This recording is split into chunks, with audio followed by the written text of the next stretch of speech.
జీ5 ఉండగా మీ favourite TV shows ని మీరు అస్సలు మిస్ అవ్వలేరు. Complete free. నువ్వు చెప్తుంది నిజమేనా? ఆ స్మైలీ అన్నయ్యకి విడాకులు ఇస్తోందా?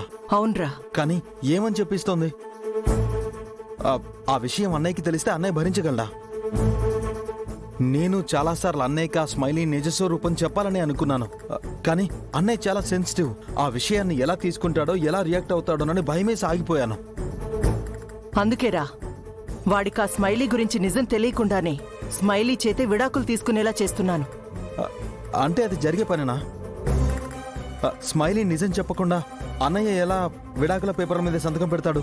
స్మైలీ ఆనంద్ కళ్ళల్లోకి చూసి తను చేసిన పని చెప్పగలదా? చెప్తే దాని బతుకేమవుతుందో దానికి తెలుసు. అందుకే అది నిజం చెప్పదు. నిజం తెలిసిన మనం ఆనంద్కి చెప్పాం. అయితే ఇప్పుడు స్మైలీ ఏం చెప్పి అన్నయ్యని విడాకులు ఇవ్వడానికి ఒప్పిస్తుంది? వేరే కారణాలు చెప్తుంది. వేరే కారణాలా? అన్నయ్య నమ్ముతాడా? ఆ స్మైలీ నమ్మిస్తుంది. ఆనంద్ కూడా నమ్మేలా విడాకుల పేపర్లు కూడా రెడీ చేయించి దానికిచ్చాను. ఆ స్మైలీ దాని మీద ఆనంద్ చేత సంతకం పెట్టిస్తుంది. ఒకవేళ అన్నయ్య సంతకం పెట్టకపోతే దాని బతుకు బయటపడుతుంది. మామ అలా జరగకూడదనే కదా ఆ స్మైలీ చేసిన అన్యాయాన్ని గుండెల్లో దాచుకుని ఇన్నాళ్ళు బాధపడుతూ కూర్చున్నావు. ఇన్ని రోజులు అలా అనుకునే కామ్గా ఉన్నాన్రా. కాని అది ఎవరి పంచనో ఉండి ఆనంద్ లాంటి మంచివాడి పక్కన భార్యగా తిరగకూడదు. అలాంటి మనస్తత్వం ఉన్నది ఈ ఇంట్లో మన ముందు మన కుటుంబ సభ్యురాల్లా ఉండకూడదు. ఎంతో పేరు ప్రతిష్టలున్న మన కుటుంబంలో ఇలాంటి కోడలుందనే నిజం ఈ సమాజానికి తెలియకూడదు. చైత్ర కూడా ఈ స్మైలీని బయటికి పంపించాలనే ప్రయత్నించి చివరికి మనకు దూరమైంది.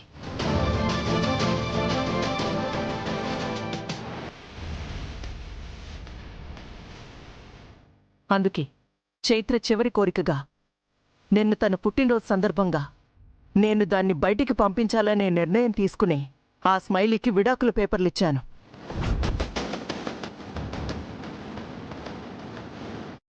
ఆ విడాకుల మీద 24 గంటల్లో స్మైలీనే ఆనంద్ చేత సంతకం పెట్టించాలని బాగా అర్థమయ్యేలా చెప్పాను. గోమతి,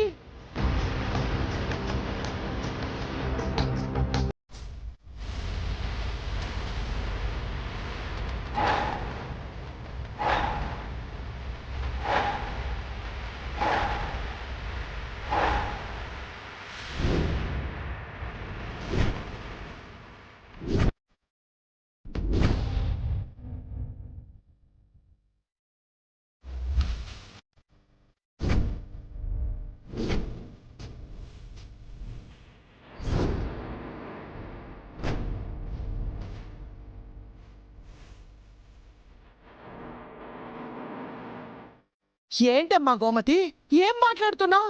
పెద్దోడికి పెద్ద కోడల చేత విడాకులు ఇప్పిస్తున్నావా?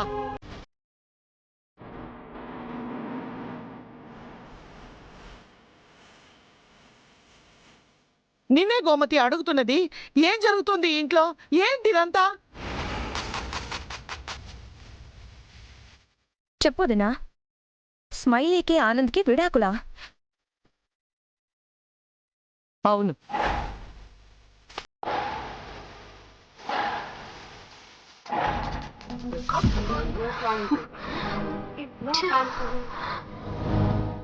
ఆనంద్ గారు ఫోన్ లిఫ్ట్ చేయడం లేదంటే ఆయన ఇంటికి కోపంగా వస్తున్నారేమో. ఎలాగైనా ఆనంద్ గారిని బయటే ఆపి ఒంటరిగా మాట్లాడాలి. ఏదో ఒకటి చెప్పి కన్విన్స్ చేయాలి. లోపలికి వెళ్తే అత్తయ్య ఆనంద్ గారితో మాట్లాడనివ్వదు. అందుకే ఆనంద్ గారు ఎప్పుడొచ్చినా ఇక్కడే మాట్లాడతాను. ఆయన మంచి మనిషి. కనికరించమని, క్షమించమని కాళ్ళ మీద పడితే కరుణించే అవకాశం ఉంటుంది.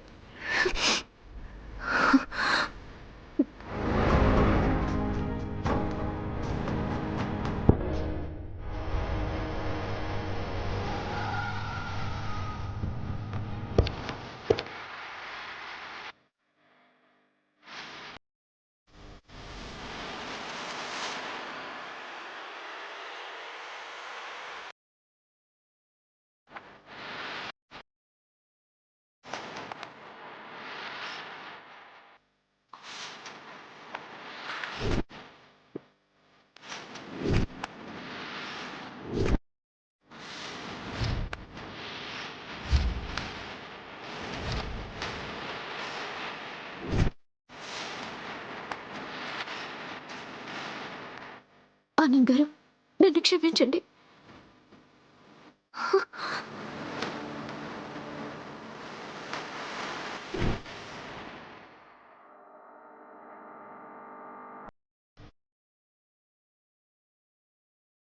నన్ను క్షమించండి ఆనంద్ గారు.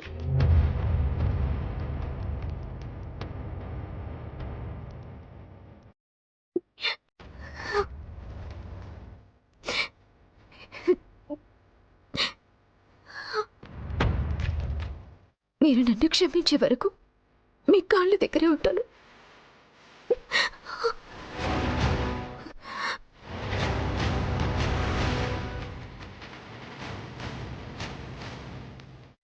ప్లీజ్ ఆనంద్ గారు, ఒక్కసారి నా మాట వినండి. మీతో నేను మాట్లాడాలి. ప్లీజ్ ఆనంద్ గారు.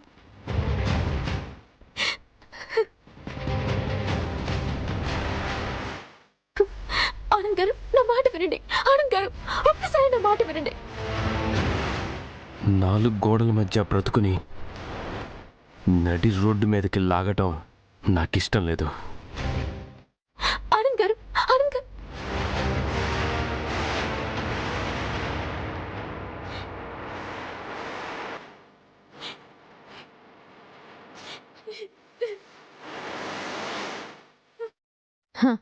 ఈ ఏడుపేదో గలీజ్ పని చేసేటప్పుడు ఉండాలిగా. ఇప్పుడు నీ పాపం మొత్తం వండినాక కాళ్ళ మీద పడితే ఏం లాభం? జీ5 యాప్ డౌన్లోడ్ చేసి అన్ని ఎపిసోడ్స్ పూర్తి ఉచితంగా చూడండి.